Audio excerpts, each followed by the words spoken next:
Welcome,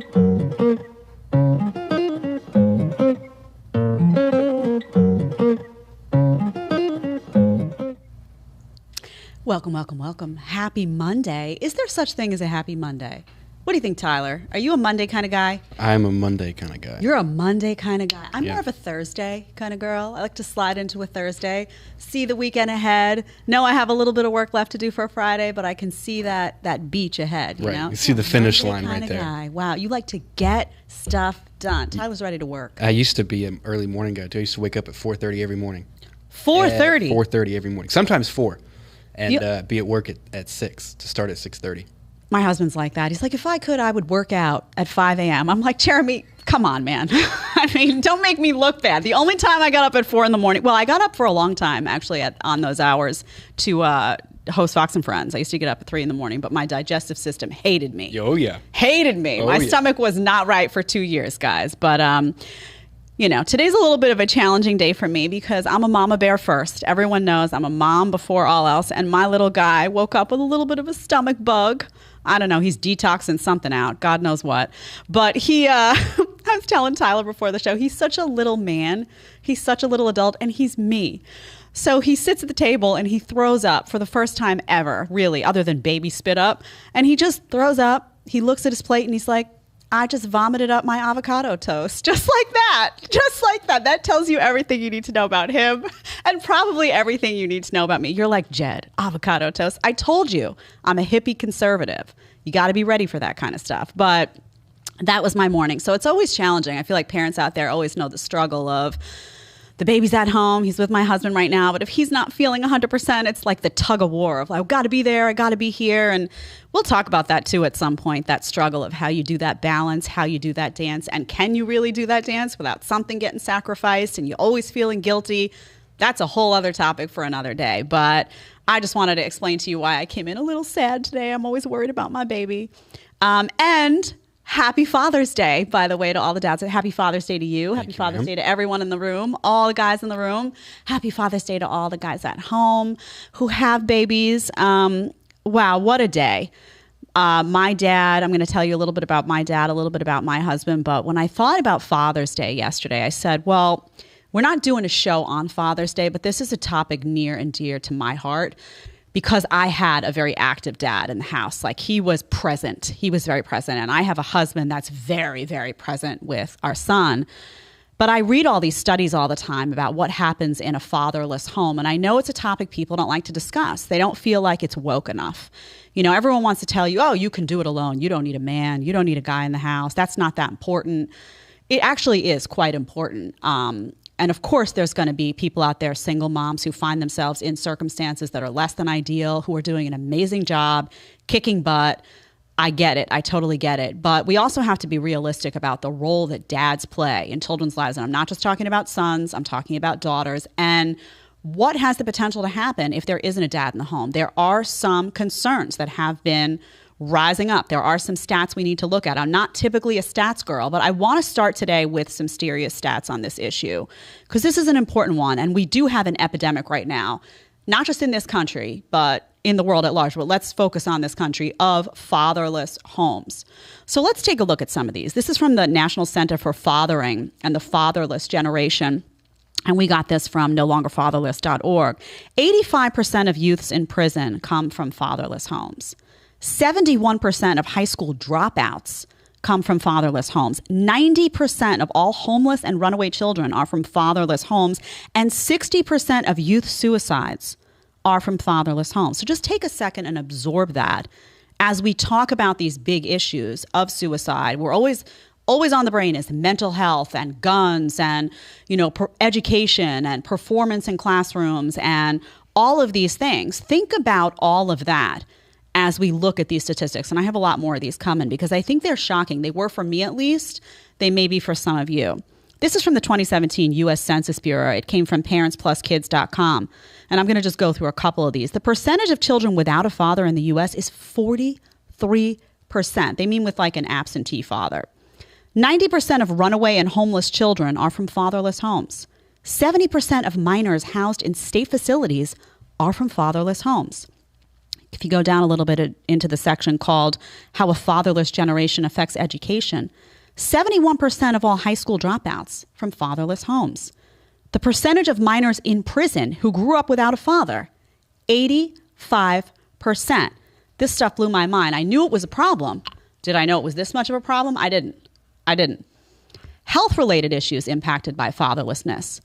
This is also from the 2017 U.S. Census. The percentage of adolescents in substance abuse treatment facilities who are from fatherless homes, 75%. 71% of teenagers who are pregnant teens, come from a fatherless home. 63% of youth suicides happen in households with an absent father. 85% of children with behavioral disorders are from homes without fathers. Teen girls without a father are 7 times more likely to become pregnant as a teenager. So again, think about all the things we talk about. All of these big issues, whether it's abortion, whether it's crime happening in cities, whatever it is, you always have to think about, we always talk about the family and the breakdown of the family and what's going on in the family. And I always say, bring every issue down back to your dinner table. Everything happens at that community level, right at that dinner table. Is there a dad present in the home? Seems to be one of the key questions that needs to be asked in terms of what is the evolution of that child? What's missing? What's going on? And how is that impacting all of these big picture issues that are happening around the country? And the last one, which we talk about economics all the time, children are 4 times more likely to be in poverty from the lack of a father in the home. So this is just reality, right? This isn't, angling stuff. Oh, we want to present a certain perspective. We want, a certain point of view to thrive. So no, this is just the reality of what's happening in this country right now. And these stats are startling. Now, I said there was an epidemic. That's true. Think about, again, every issue on the table right now throughout the country, almost every one of them that you care about, everything, I don't care what it is. Think about, would that issue be better or worse if these stats didn't look like this? Think about it. Think about people you know. Do you know people who grew up in a fatherless home? How did that impact them? Ask them about it. Have those conversations. This is very, very, very important stuff. And again, I remember hearing a conversation way back. I was having a conversation with someone, actually, now that I think of it, about this issue. And I remember them saying to me, you don't need a guy. You don't need a guy to have a baby. It's not necessary. That's antiquated. And I said, well, first of all, you do need a guy to have a baby. That's number one. And secondly, what a horrible message that is. What a horrible message that is, that child could grow up in a world without a father, and that would just be replaceable in some way. That's just not what happens. That's not what it looks like. So let me tell you a little bit about my life. I grew up in a house with a dad that was very present. My dad was one of the reasons that I'm a badass right now, truthfully. He taught me from a very young age to speak my mind. I was a very shy kid. They kind of had to pull me out of my shell. You're like, Jed, come on. Really, honestly. In the first grade, I think my mom always tells the story that the teacher came to her and said, does she talk? And my mom was like, she does, but she's really shy. Can you imagine? You're like, pull the mic away. Tyler, take it away. Cut her mic. But my dad was present. My dad was the guy who was on the sidelines when I was running track, cheering me on. He was the one giving me a reality check too, saying, why are you saving that burst of energy for the end? You being lazy for the whole rest of the race, and then at the last 100 meters, all of a sudden, if you have that much energy at the end, you're not running the race right. He was the guy who spent every Saturday in the library with me when I was in high school, doing papers and teaching me how to research and teaching me how to get that stuff done so that when I got to Columbia University, it was a piece of cake. I was doing this in high school. My dad taught me how to do this in high school. He was very present. This is not, by the way, a slight at moms. We're going to do a whole mom thing on Mother's Day because moms play an incredibly vital role. My mom's my best friend in the world. But this is about dads today, and I'm not going to apologize for that because dads are important, dads deserve a day, and dads deserve a voice. So my dad played that role. And also, we butted heads a lot. We did not agree on some things, but he taught me to be the type of kid that would be able to go to him and defend my point of view, which is why I'm able to sit here right now and go head to head with people that I disagree with, be it Nikki Fried, whoever it may be. And I'm like, no, That doesn't work. That was training that came from my dad, from those book reports, from all of those days of doing all that stuff, all of that grind. And, you know, it's interesting because my dad's super practical too. So when I decided I wanted to go into television, I think he nearly swallowed his tongue and he was like, no, please not TV. He wanted me to get, you know, that regular job with that 401k, that practical stuff. That wasn't me. So I had to, he raised me though to be the type of person. I sat down with him. I remember one day and I was like, listen, I'm going to do this. It's going to be fine. I got to go get the pot of gold at the end of the rainbow. So don't worry, chill. It's going to happen whether you like it or not. And he just, in that moment, I think he had two sentiments. One was, oh, dear Lord, what's going to happen here? And the other was, wow, I raised her to sit across the table from me and go after something that's hard. Well done. Tony was patting himself on the back that day. He's also the guy that I went to a lot of times when I did want to talk about dating and relationships. Those were conversations, of course, I had with my mom. I had different conversations with my mom. But my dad would sit me down if I was in a bad relationship and he would be like, that's not how a man treats a woman. That's a boy. You need to know the difference between a man and a boy. This is not good for you, what's going on, and here's why. So he taught me, he's one of the reasons why I didn't put all the goods out there to all the guys. I had a lot of self-respect for my body. I was like, you need to earn it. You need to earn that from me. You're going to take me on a whole bunch of dates. You're going to prove that you're worthy. He instilled that in me as a young woman, very, very young. And that was really, really important growing up in a place like New York City, where a lot of women had a very different attitude in these woke times of, oh, sexual freedom. And I wasn't raised that way. He taught me, hold the goods back. Self-respect. Those are conversations I had with my father. That's important. Very, very important. Now let's get to my husband, Jeremy. Jeremy was a dad before he became a dad. One of the first dates that I had with Jeremy, no joke, he was younger than I was. He sat me down. I think it was the first date. I'm not kidding. He sat me down and he was like, well, you know, I want to be a soccer dad. And I want a workbench in the garage. He was a young guy. I was like, what is going on here that this young guy is schooling me? He knew what he wanted. He is the most incredible father. When I got up in the middle of the night to pump milk, I was nursing Hartley for the first few months. He would get up with me. He would get up in the middle of the night. He would wash those bottles out. He would, babe, is there anything else you need? He would cook meals. We are like partners like this. Something needs to get done in the house. It's like, who's going to do it? It's not like, oh, this is a mom task. This is a dad. No, it's like, what needs to get done? He is so present for that child every single day. And he's the one who got him on a feeding schedule, who got him on a sleeping schedule. He's the one who, if Hartley falls down and skins his knee, I'm like, baby, skin his blood. Oh my, I'm that person. Jeremy's like, he's going to be okay. And we need to show him that he's going to be okay. He's like, Papa, you're fine. We call him Little Papa. There's Papa, and then there's the Little Papa. And he has gotten so much strength from my husband, and so much. We took him to soccer for the first time this week, and he saw that Daddy was watching him, and he was like, I'm going to kick the ball, and I'm going to do control. And it's so important. I cannot imagine how different my life would have been. And that's not, again, to say I love my baby. Like, I'm all in on being his mom. My mom was an amazing mom. She has my back through thick and thin. That's not saying, I'm not taking away from the moms here. I'm giving to the dads. And my whole life, I don't know what that would have looked like without my dad. I can't imagine. I truly can't imagine. And I can't imagine my son's life without Jeremy in there, because it's a balance, right? And no one wants to say that moms bring something to the table and dads bring something to the table, and it's different. It's just different. And together, they make a complete package for that child. I know someone's going to tell me, you're outdated. You're a Neanderthal.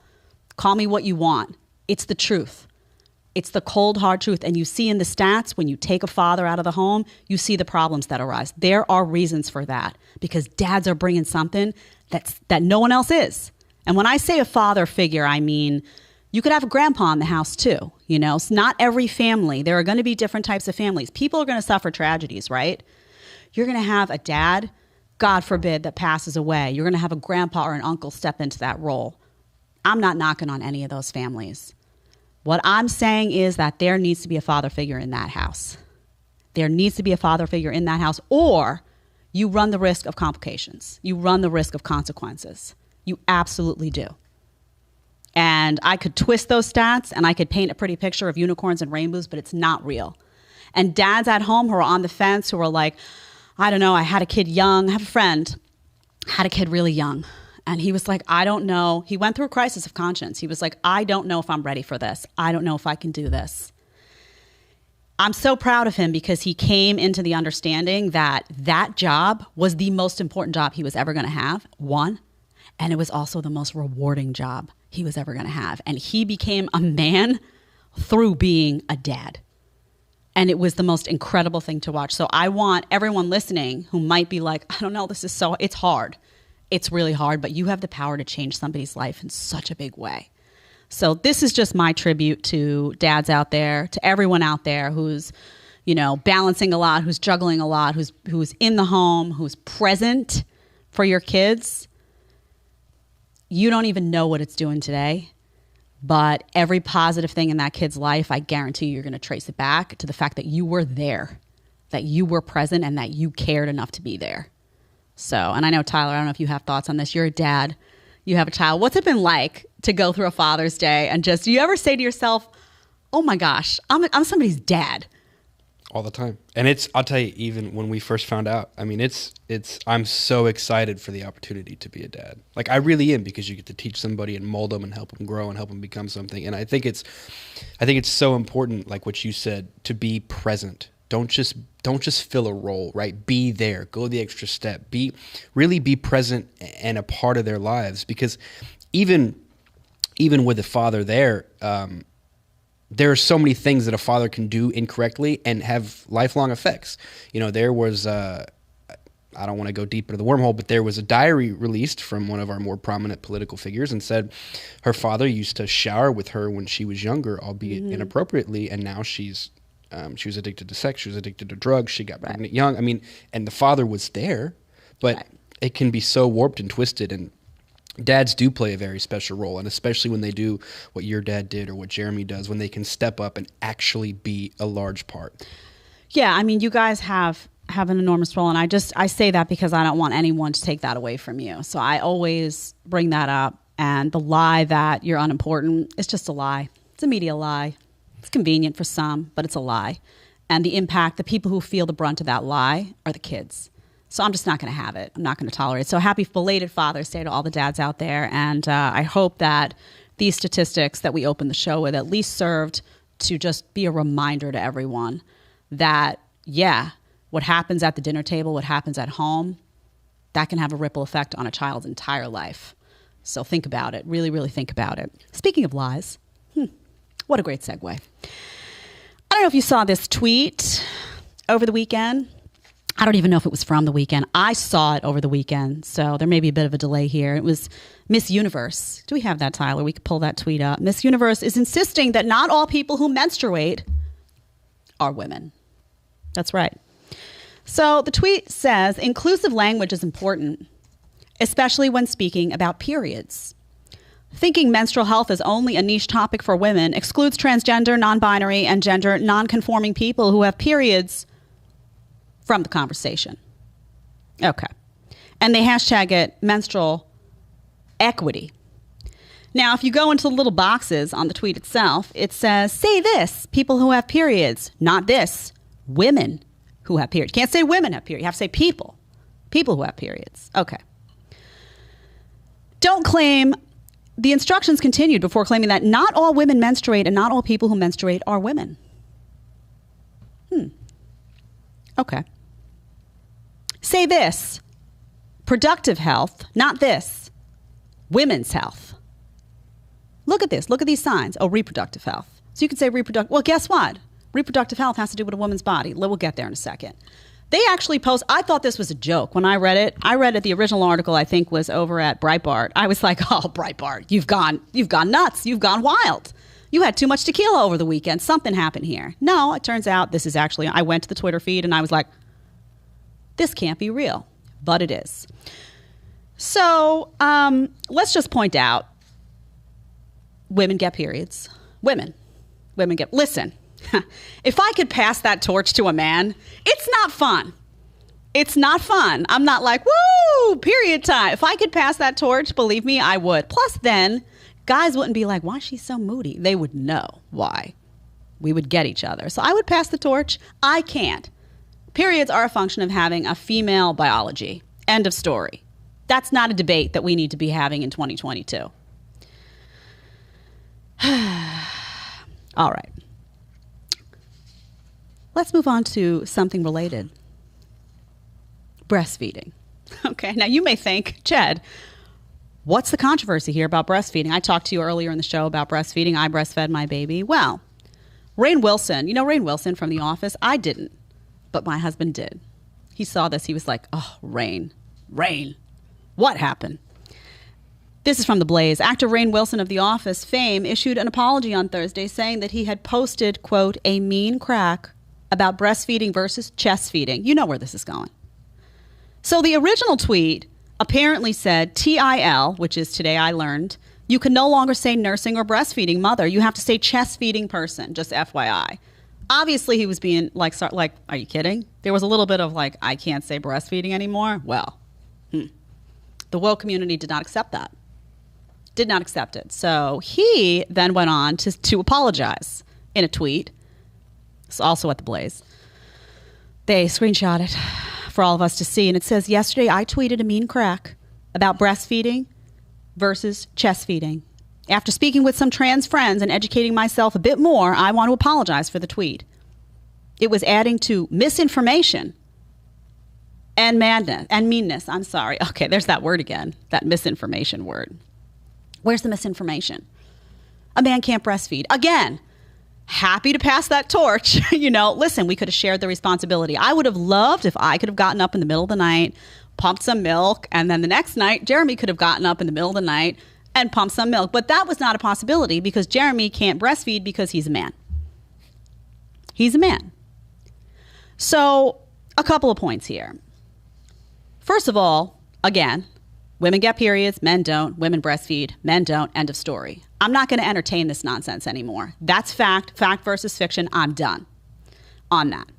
Secondly, people who apologize for this stuff are a very sad specimen of the population. You wrote that and then you apologize, which means that he probably got so much hate. He's so worried about being canceled. He's like, oh my God, I'm never going to make another TV show again because I said that women breastfeed.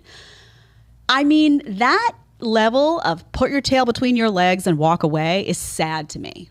There has to be some stuff that you just stand by. You can't crack a joke. You crack a joke, it upsets somebody, you have to retract it. That's dumb. I'm over that too. The death of comedy. We all know what happened with comedy, right? Can't joke about anything anymore. You can't joke about race. You can't joke about anything. Comedy used to make people feel uncomfortable, and people, that's why they were there. To get a little uncomfortable, to laugh at themselves, to laugh at everyone. Not now. Can't do that.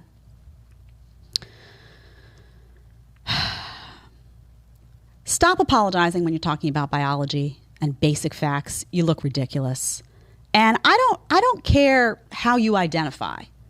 Let me be clear. I don't care if you identify as the great and powerful Wizard of Oz, but I'm pretty sure if I ask you, hey, can you help me make my heels click 3 times and return me to Kansas, you're not going to be able to do it. So let's just live in the land of reality. You can call yourself whatever you want, but you can't change fact.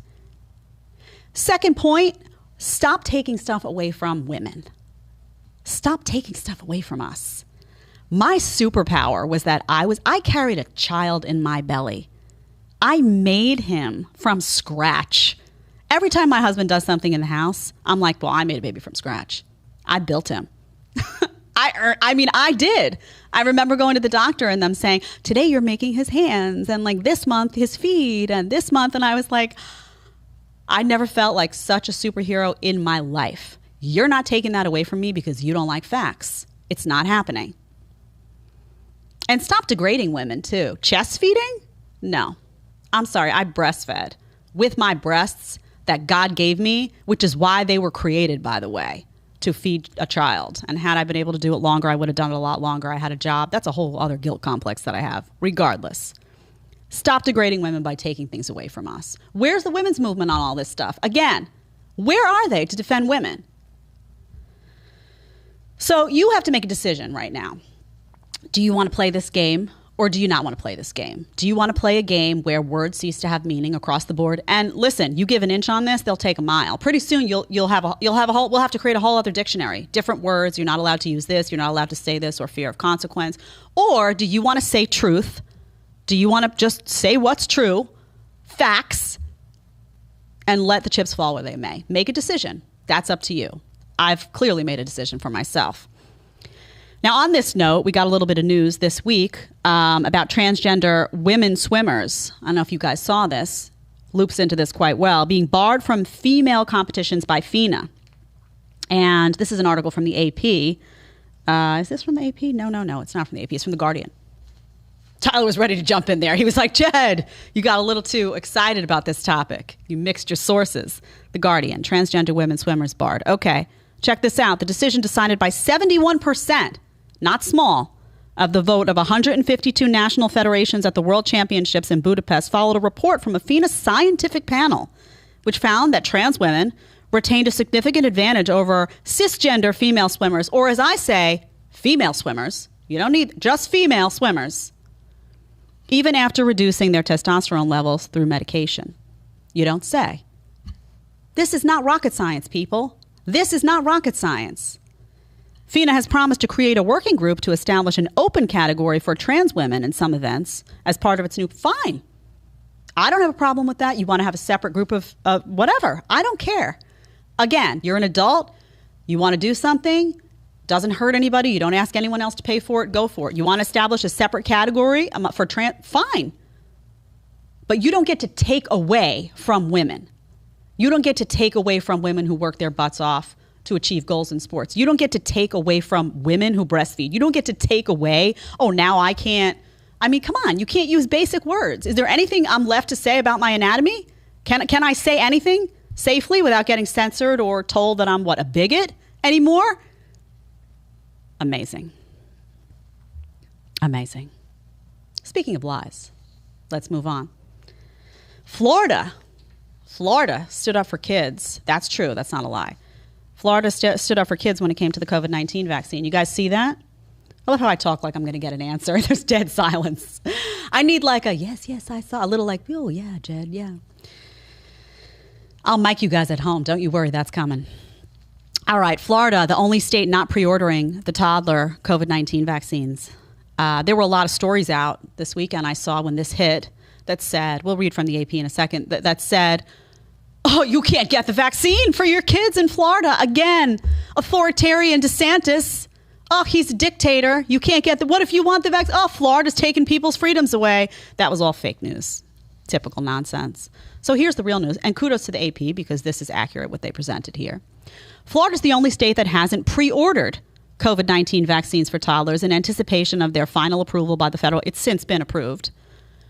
And Governor Ron DeSantis said Thursday he won't facilitate their distribution, though he said they'll be available to those who want them.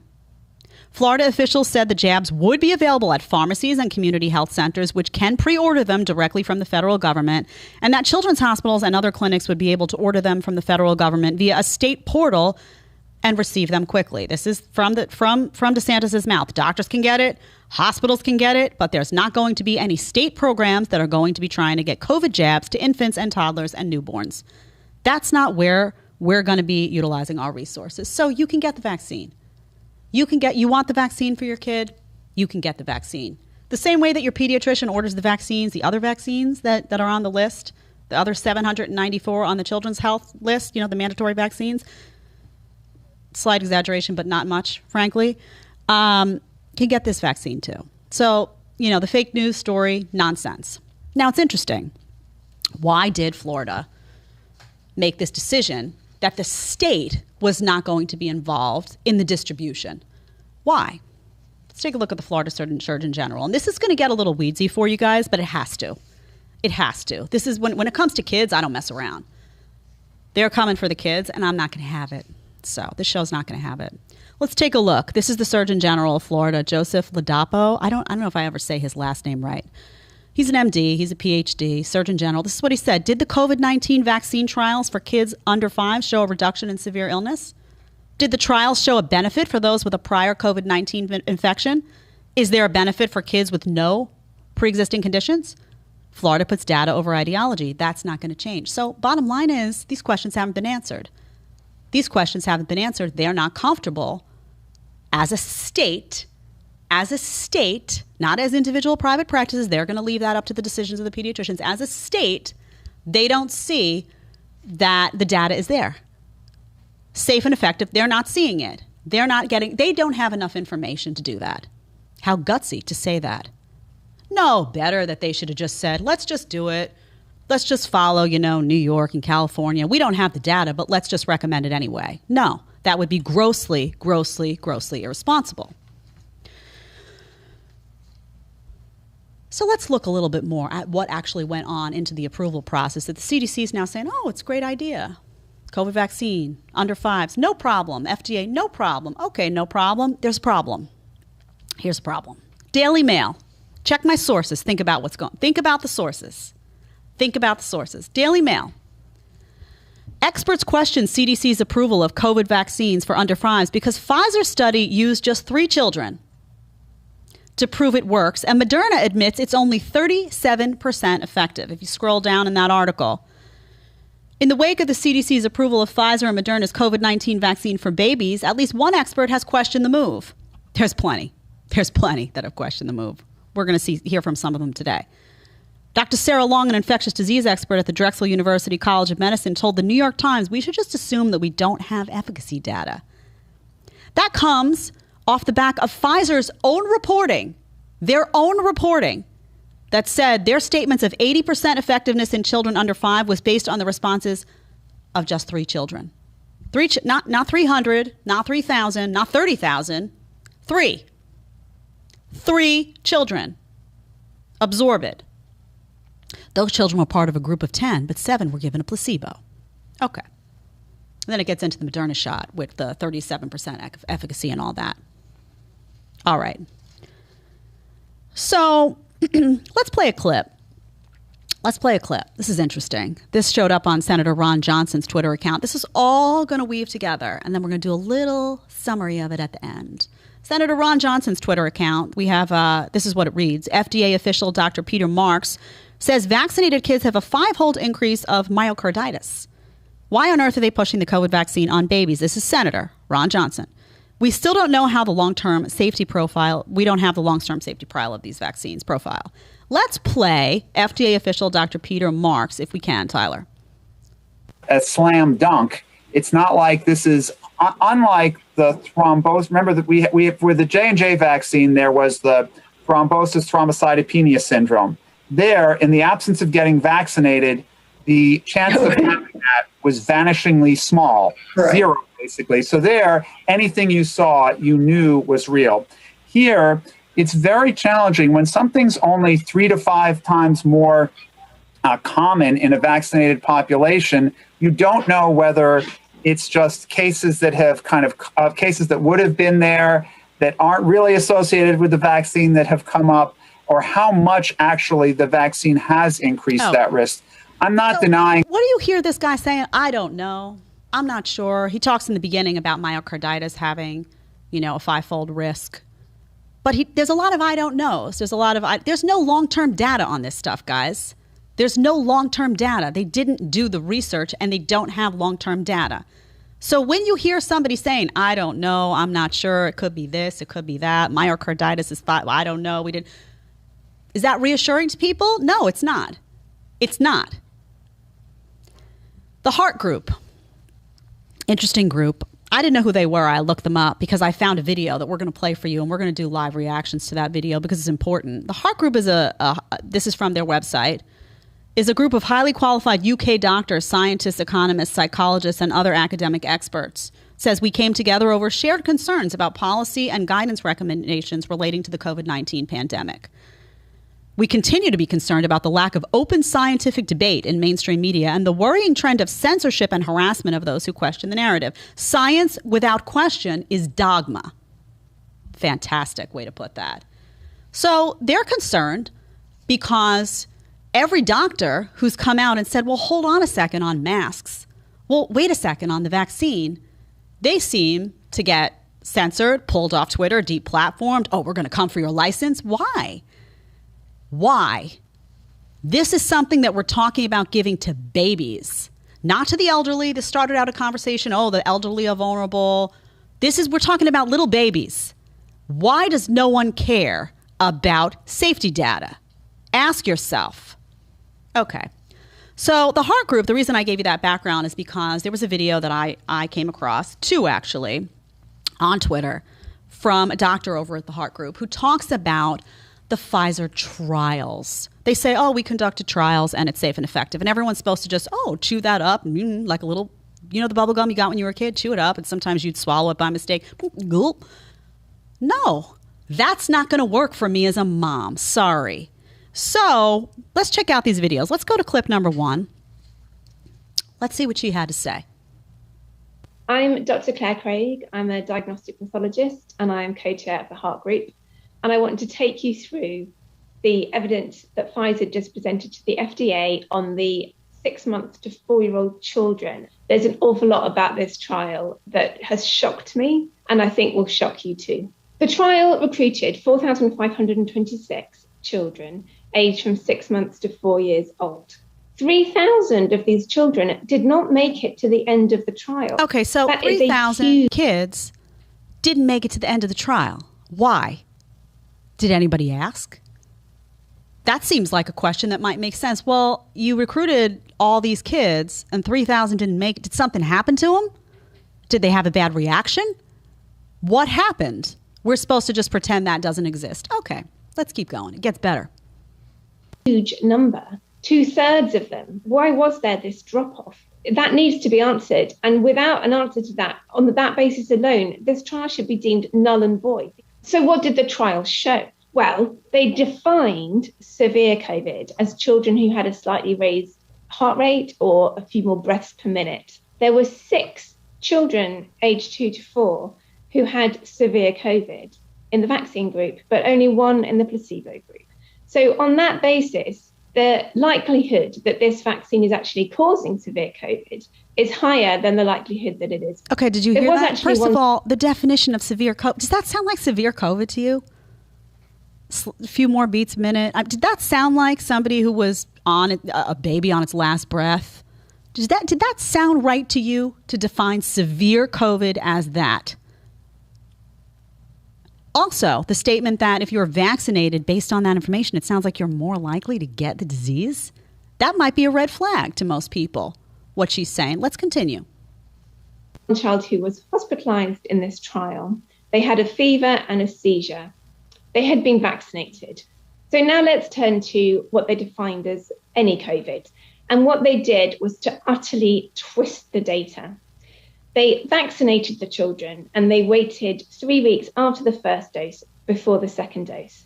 In that 3-week period, 34 of the vaccinated children got COVID and only 13 in the placebo group, which worked out as a 30% increased chance of catching COVID in that 3-week period if you were vaccinated. So they ignored that data. And then there was an 8-week gap between the second dose and the third dose, where again, children were getting plenty of COVID in the vaccine arm, so they ignored that data. There was then 7 weeks after the third dose, which they also ignored. So do you see what's happening here?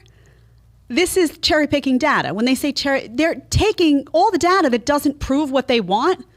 She's telling you all these vaccinated kids were getting COVID. That one kid who got vaccinated got severely ill. They're taking that data and they're tossing it. This is big pharma at work. They're taking that data and they're tossing it to the side. Why?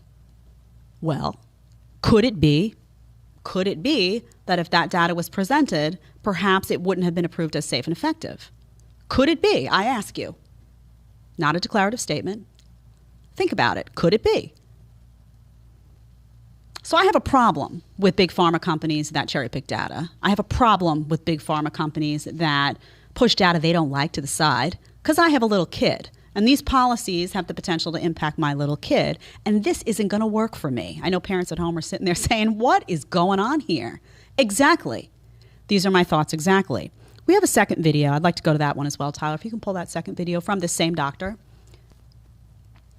So they measured how many of these children actually managed to catch COVID twice in the 2-month follow-up period. And there were 12 children who had COVID twice, and all but one of them were vaccinated, mostly with 3 doses. So you have to wonder what on earth they're thinking when the claim of reduction in COVID was only 4 children. And here we have 12 children who got COVID twice, 11 of them vaccinated. So let's just recap. They recruited 4,500 Okay, children. so she's going to do a recap now. We get it, right? There's data manipulation that's happening here. It just doesn't make any sense. Toss out data. It seemed to me, as I was listening the first time when I was going through this, I was listening with my husband, and I said, wow, this seems to be proving the exact opposite of what they want it to prove. It seemed to me to sound like these vaccinated children were more at risk. That's what she's saying. She's the doctor. I'm not. She's analyzing the study. I'm not. If that's true, we have a problem. My question is, why is no one allowed to ask these questions without getting censored or they have like the fear of God in them, these doctors? Now, do you guys know what an EUA is?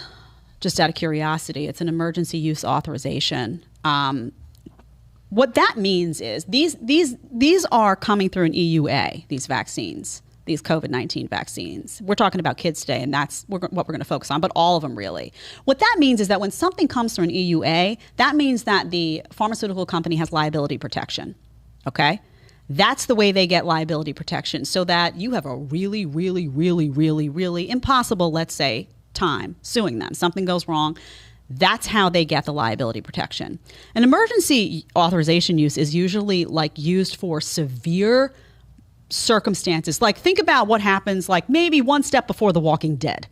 It's like severe risk of death, severe risk of hospitalization, times where it's like we need something, there's a panic, something's going on. Does it seem to you when it comes to children that that's what's happening? I ask.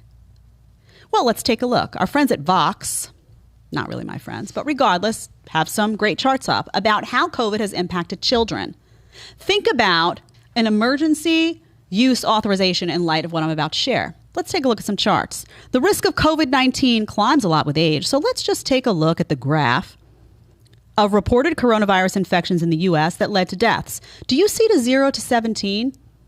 0.01% led to deaths. 0.01%. And that's all the way to 17, okay? Another chart, childhood deaths in the U.S. from COVID-19 and other causes. So you see average annual deaths of children under 18 in recent years, and these are from all different things. You see where COVID-19 is on that chart? What's more troubling for kids than COVID-19? Well, the flu, pneumonia, heart disease, drowning, firearms, and motor vehicles. So according to this chart and the alarmists, I'm guessing you shouldn't ever get in a car with your kid, right? Do you understand that an emergency use authorization is being used?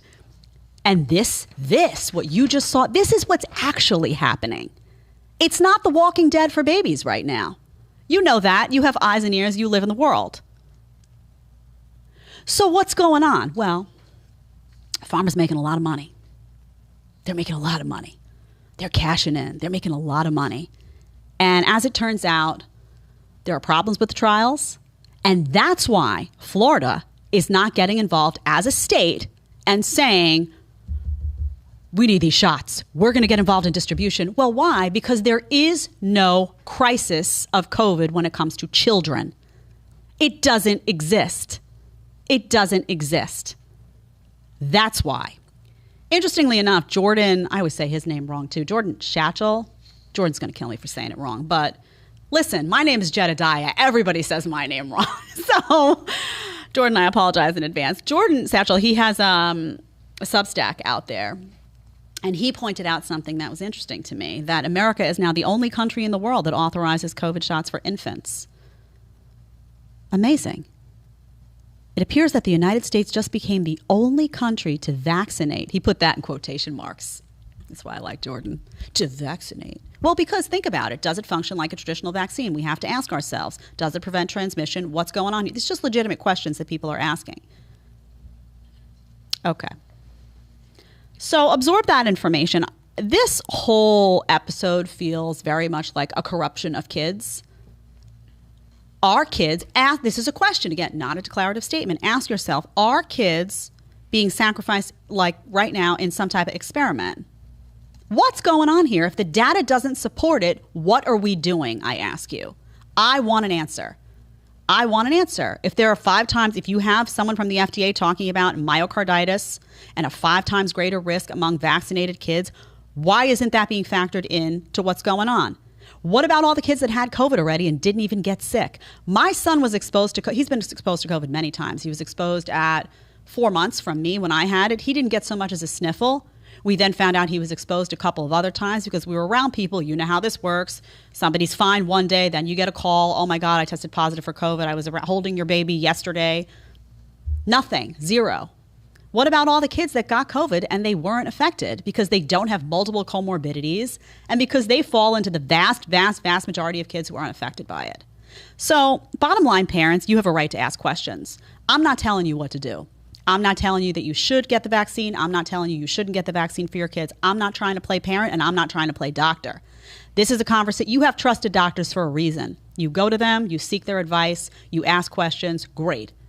I'm not trying to parent your kids. What I am trying to say is you have a right to ask questions. You have a right to see a video like this and ask why. You have a right to hold Big Pharma accountable. We all have a right to say, well, why do you need liability protection for something that's safe and effective? That strikes me as odd. Why can't we ask? So I want to shift over to something that is related. Not the exact same topic, but related. And what's happening now is that you have parents that are becoming crazy with this stuff, right?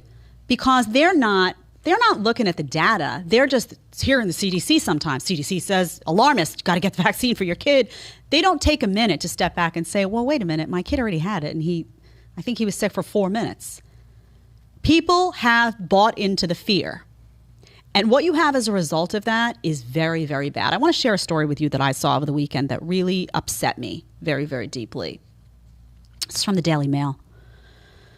A mom of a Chicago private school boy, 15, the boy was driven to suicide by bullies over a lie he was unvaccinated.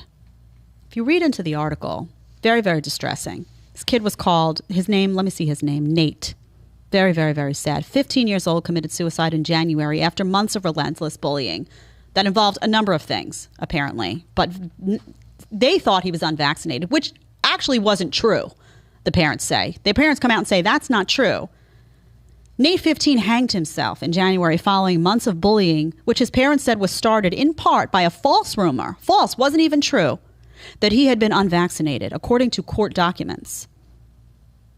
The suit went on to expound on incidents that stemmed from the rumors, like when Nate had been approached at school by students on 2 separate occasions, with both students asking him if his parents were anti-vaxxers. Okay. This is a lot to swallow. First of all, my heart breaks for this family. I genuinely cannot imagine the pain that goes into losing a child. I give such an enormous amount of credit to any parent who's able to pick themselves up after that and carry on. You must find some strength in a relationship with God or a force greater than. I don't know how you do it, but I tip my hat to every single one of you. What a horrible tragedy for any parent to have to endure. I think we can all agree on that. Something else, though, here that's bothering me. Do kids typically act like this? No. Kids don't care about this stuff generally. Kids aren't running around the playground like, did you get the vaccine? No? Oh my God, are your parents an anti-vax? Kids want to know, hey, you going to be at my house at 5 o'clock and are you bringing the pizza? So what we have here is we have parents that have gone mad, right? They bought into the fear. They bought into the us versus them. We got the vaccine. You didn't get the vaccine. They bought into the hysteria. And now they have passed that along to their children to where you have kids now, kids carrying the burden of adult hysteria in the form of they are suspicious of people who don't have masks. That's not something that kids would be inclined to do. They're like, oh, my mask is my safety. My mask, if I have social anxiety, my mask is going to protect me. Oh, that kid over there, my mom told me that kid didn't get the vaccine and that's dangerous to me, so I should stay away from him. Really unbelievable considering the vaccine doesn't prevent transmission. I cannot say that enough because this is so utterly unscientific. But this bullying is trickling down. And now you have adult mini tyrants and you have kid mini tyrants. And these kids are anxiety ridden because they are carrying the burden of parental neuroses. And you see it has an impact, right? So now we're bringing kids into the world with the us versus them. Kids into the world who are like, they're not safe. Let's ostracize that kid. Let's stay away from him. He's not safe. My mom told me. What a horrible, horrible reality. What a horrible reality. And when I saw it manifest in a suicide of a child, I was really on my last nerve. So parents, it's our job. I told you one of the first shows I fell into the fear. It's our job to not pass irrational fear onto our children. That's our job. We cannot pass that along. We all have it, right? We all have something that we're irrational about. We all fall into it. We're human. We're going to make mistakes. But it's our job to step back and say, this is my burden to bear, not my child's. No one wants to see. I would have to say, good people out there agree, disagree on the issues. No one wants to see anything like this happen. Any suicide of a child. So just recognize what you say to them trickles down. They're kids. They process it. They spit it out. And it impacts other kids' lives as well. So this is a problem. This is a problem. Now, on that note, I saw something else over the weekend. I have no idea what time it is. I should check. I saw something. Oh, good time. I'm doing great, Tyler. I got to stay on time. It's like I'm right on the money. All right. You're like, Jed, stop praising yourself. It's not a good look.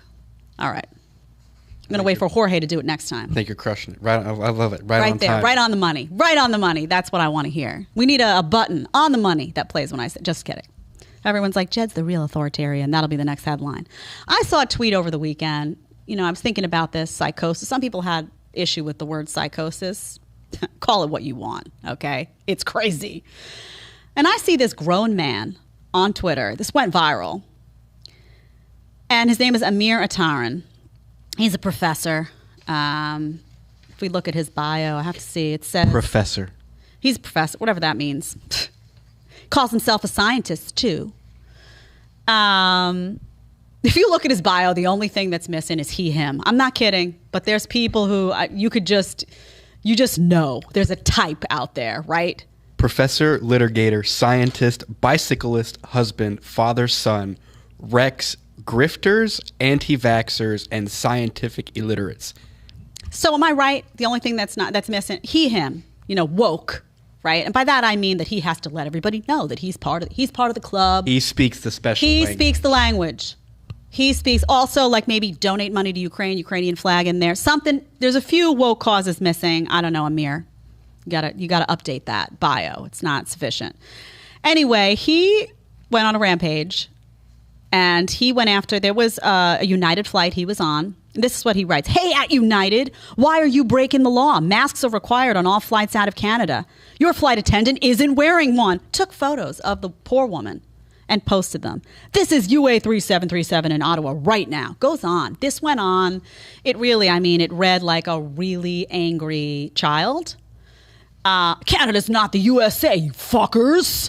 He got into isn't that probably what he sounded like? I can imagine him saying it out loud, then typing it in, getting real excited. In Chicago now. Then he says he had a friendly conversation with the flight attendant and found out she's blameless. Oh, you found out later after you posted her picture all over the internet and, God knows what kind of harassment that led to. Then you found out, oh, it wasn't really her fault. Delayed and put it in the thread. Okay. All right. He goes on, United should be forbidden flying to Canada immediately. Our country, our rules. Bunch of Yankees mad about this and trying to ratio. Have fun. All caps. I love the all caps. Added effect. Don't like Canada's laws? Then keep your American companies in your own country. Goes on. It went on and on and oh, and if you Republican reptiles. Alliteration.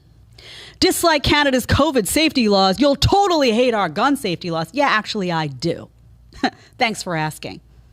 Anyway, this went on and on and on. This is someone who I don't know, something's not all there up top, if you know what I mean. You're a grown man. You're a grown man, and you're doing this. Is there not some hobby on the side that you could be doing instead? I mean, this was insane. And I have to go to, Tyler, please, before I don't know if I can keep it together, guys. I'm going to try. Christina Pushaw, who works for Governor DeSantis, found this. She has a tweet. She found a picture of him. He wears this on a plane, but he doesn't think it protects him. So everyone else has to play along with his delusions. And there is a photo of him, a tweet of him. And this is what he says: another flight on an American mask-free airline. Another day for the P100 mask. It's actually more comfortable than an N95. Tyler, I don't know if you have that one. Shows him, and it looks like he's in a respirator mask. This is how he gets on the airplane. Okay, so listen. There's a lot of crazy out there. I understand. This is crazy. You get on an airplane, a respirator mask. You haven't read the studies on masks. Look at the picture. That's how he gets on the airplane. And the problem was with the flight attendant. Okay, kiddo. We're the problem. You got on a plane like that, and I'm the problem. Okay. I really hope that there's more of a percentage of our audience that sides with me on this, because if you all think it's normal to get on an airplane, read the studies on masks. Read the studies on masks, truly. I'm sure he's vaxxed and 3 times boosted, too. I would be very surprised if he came out and was like, and I'm unvaccinated. No. You know he lined up for that booster. He's been Faucified. He's been Faucified. So this is what I'm saying, though, right? This is not healthy. This is not healthy, one, because now listen, you want to get on a plane like that with your mask, your respirator mask, or whatever it is. I don't care if you want to put on the outfit that the guy wore in Outbreak. You see that movie Outbreak, head to toe hazmat. I don't care if you want to wear that to get on a plane. Your prerogative, pay for it, have fun. The problem is that he shamed somebody else, just a normal woman who probably realized, okay, I'm just going to live my life. I'm going to be a normal person, not going to be crazy. He shamed her, and he went on a rampage that exposed him as a 4-year-old. So my point is, you see, this is the type of psychosis that has the potential to spread to a child. And then a child who would be pretty normal in life, just going about his business, who is not at risk of severe disease when it comes to COVID. Children are not at risk by and large. The numbers are so minuscule and the comorbidities have to be so high for a child to be at risk. Your average child is not at risk from COVID. End of story. But that kid will now live in fear. Oh my God, that person doesn't have a mask. Oh my gosh, my friend didn't get the vaccine. Oh my God. Okay, this person has the capacity to spread that to a child and ripple out into a population that does not need to be growing up bearing the burden of adult neuroses. Okay? So I pointed that out because I also need to get a segment in here like Dummy of the Week. That would have been a home run, by the way. What's the male version of a Karen? I know, right? Is it now? That's beyond Karen. That's beyond Karen. I didn't see a Karen in a respirator mask on an airplane. I don't know.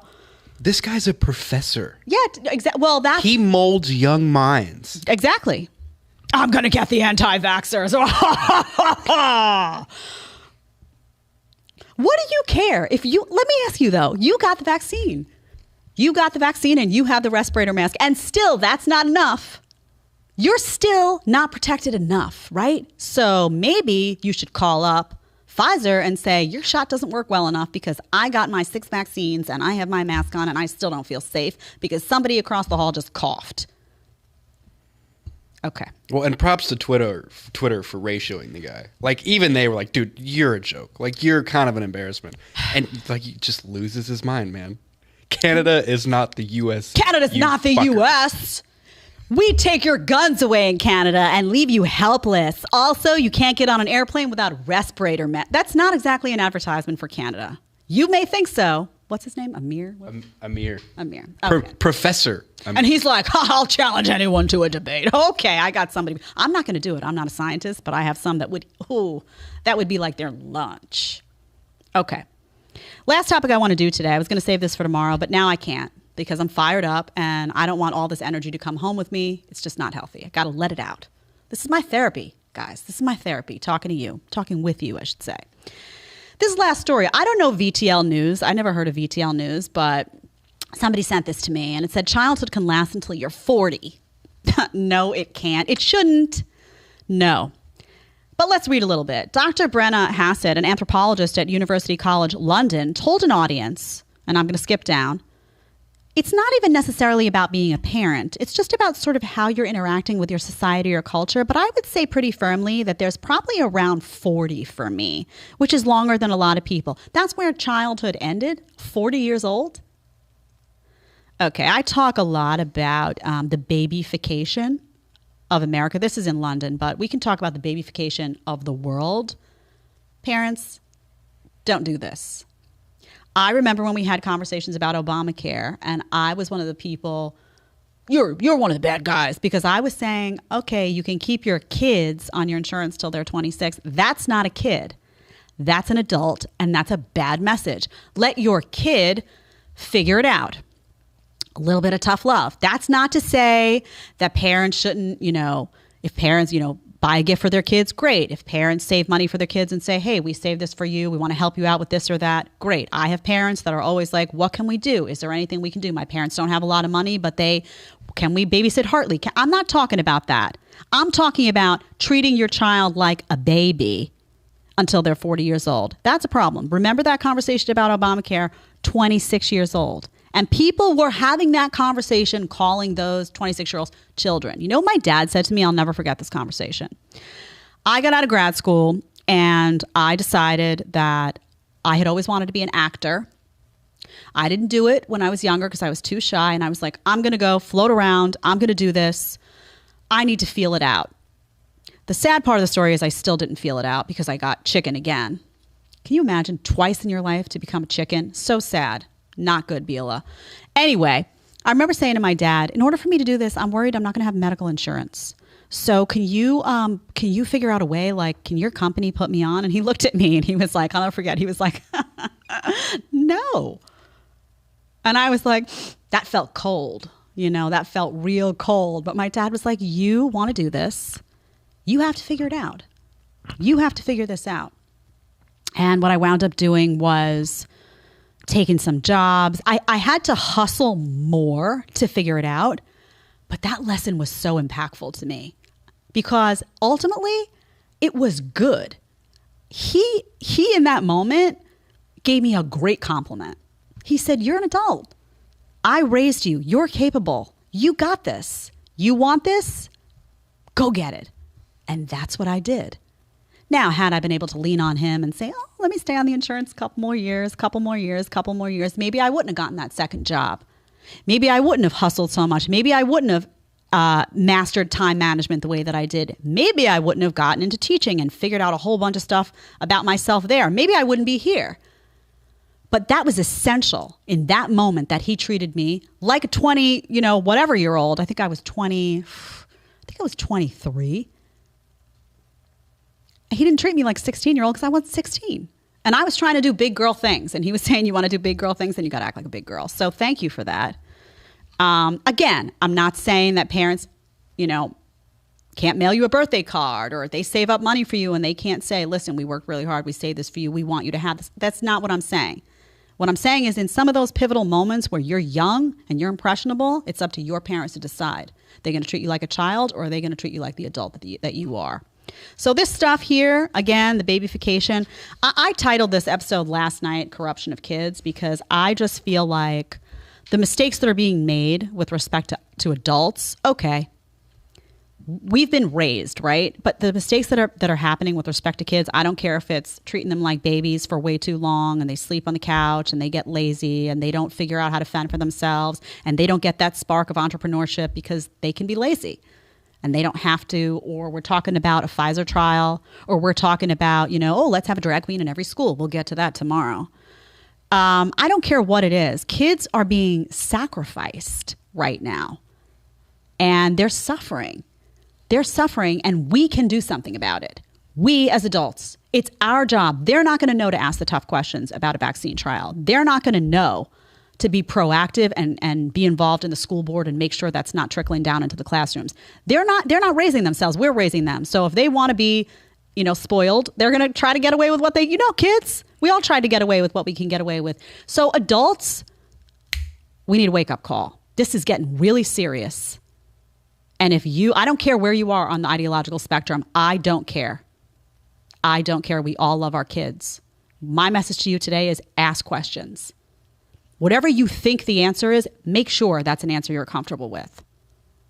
Go up to your kid's school, see what's going on there. Make sure you're comfortable. And if you're not, open your mouth. And if you open your mouth and it doesn't work, pull them out. Figure something else out. It's our job to be parents. And if we're not parents, the kids suffer. All right. I think I got my therapy out for today, Tyler. I don't know. Mic drop. Mic drop. I need something that could drop. Warning, bullshit alert. I need something that goes through the mic. I don't know if you guys can hear this. It's amazing. We're working on it. All right. Well, that was Monday. We're going to be back here tomorrow. I think maybe we'll open talking about drag queens because there was a story I saw over the weekend that has me heated. But for today, go home. Enjoy yourselves. Happy belated Father's Day again. If you can go to the beach, go to the beach. Ground. Always ground. And we'll see you back here tomorrow.